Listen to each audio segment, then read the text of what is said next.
Okay, friends, welcome to this first part of video, which is hematopoiesis. So if you haven't yet subscribed to my channel, you can please do so. You can like the video, share it, comment, and please don't forget to click on the bell icon so that you can be notified whenever I post a new video. So in this first part of the video, we are going to consider hematopoiesis, but basically we are going to consider the definition, the phases of hematopoiesis, the regulations of hematopoiesis, which is the growth factors. Okay, so to begin with, let us consider the definition. So what really is the hematopoiesis? So hematopoiesis simply means the formation of blood cells. The formation of blood cells, or the formation of the components that makes up the blood. What are those? There is the red blood cells, okay? The red blood cells. There is also the granulocytes, the white blood cells, the monocytes, and also the lymphocytes. But now, when we talk about the granulocyte, we refer to the cells that has granules in itself. Examples of the cells that has granules in itself, we have the basophil, the neutrophil, and also the eosinophils. So in the third part of this video, we are going to consider the difference between these granulocytes, the functions it performs, and also we are going to consider the monocytes, different types of the monocytes, and also the function of the white blood cell and also the red blood cells. So now, where do you think the process of hematopoiesis occurs? The process of hematopoiesis, it occurs in the bone marrow. This is after birth. But before birth, it occurs in the yolk sac. Okay, so for the lymphocytes, the process of hematopoiesis, it can also occur in the secondary organs, which are the spleen, the thymus, and also the lymph nodes. So what you need to know is that all the blood components or the blood cells come from one stem cell, which is the hematopoietic stem cell. This hematopoietic stem cell, it has the ability of the self-renewal. It can differentiate, and also it can proliferate. So when you talk about this hematopoietic stem cell, it differentiates into two progenitor cells. The first one, it is the myeloid. The second one, it is the lymphoid. The myeloid, this is the progenitor that gives rise to the white blood cell, the red blood cell, the platelets, and the monocytes, and the granulocytes. The granulocytes, we have talked about what it is. And then when we talk about the lymphocytes, which is the lymphoid progenitor, this is the progenitor that gives rise to the T lymphocyte and also the B lymphocyte and also the dendritic cells. So now, let us just talk about now the phases. So the phases of hematopoiesis, it occurs in different organs depending on the life stage. We know that life begins with the fetus. So in the fetus, first the process of hematopoiesis, it occurs in the yolk sac. For how long? It occurs between the first month to 2 months.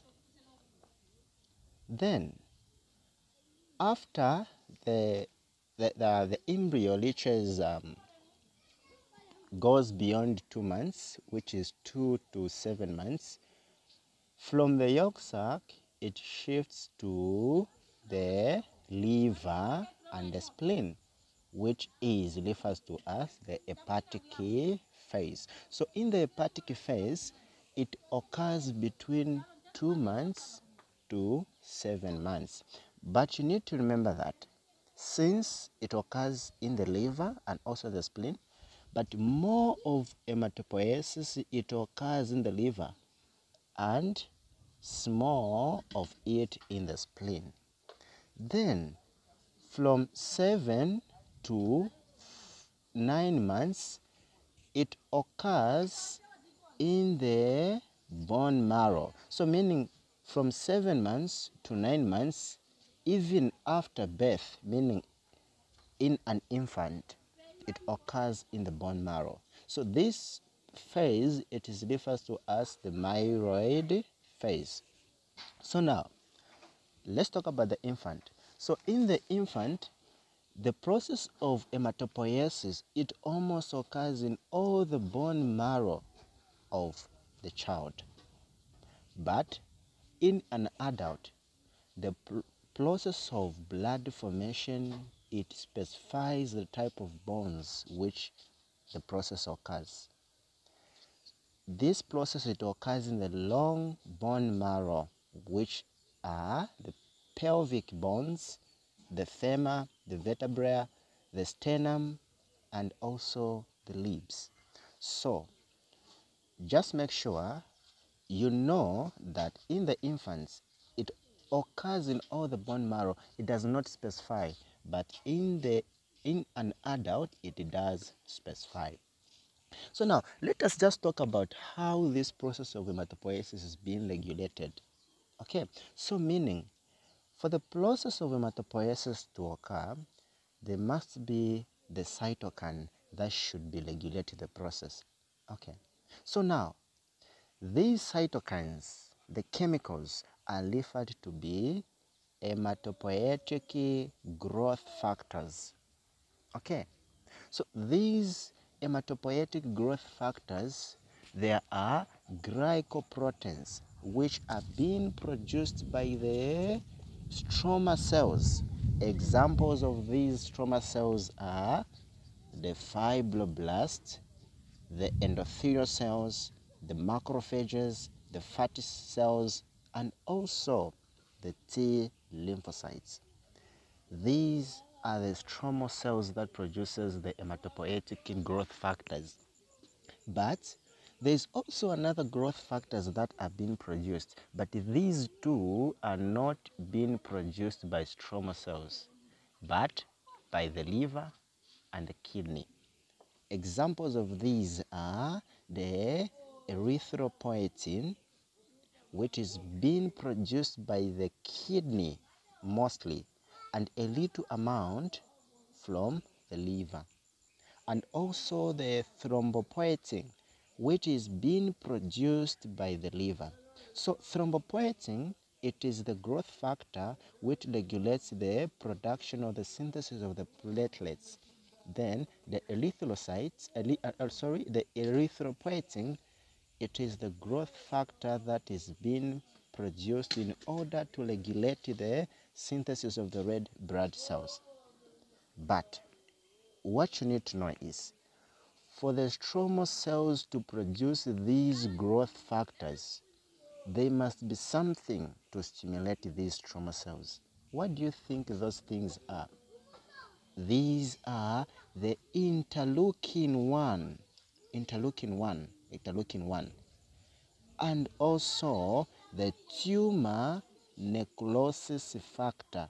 These chemicals, they act on the receptors of the stromal cells.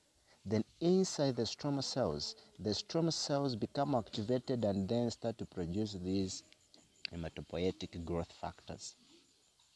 Okay, so now, how are these factors divided? They are basically divided into two broad categories. One is the multilineage, and the other one it is the lineage restricted hematopoietic factor. So the mouth lineage and also the lineage restricted hematopoietic factor. Just from the word mouth, what is it coming into your mind? Meaning the mouth lineage, it acts on more than one cell type formation. Examples of these, we have the interleukin 3 and also the GM-CSF, which stand for granulocyte, macrophage, colon stimulating factor. These are, we can just simply say they are general growth factors. They act on more than one cell type, the formation of one cell type. Then when it comes to restricted lineage hematopoietic growth factor, it specifically acts on one cell type formation. Example, we have the macrophage colon stimulating factor. Just from the word macrophage, what is the macrophage? A macrophage, it is the monocyte. Okay, since it is the monocyte, meaning this macrophage colon stimulating factor, it regulates the synthesis of the monocytes.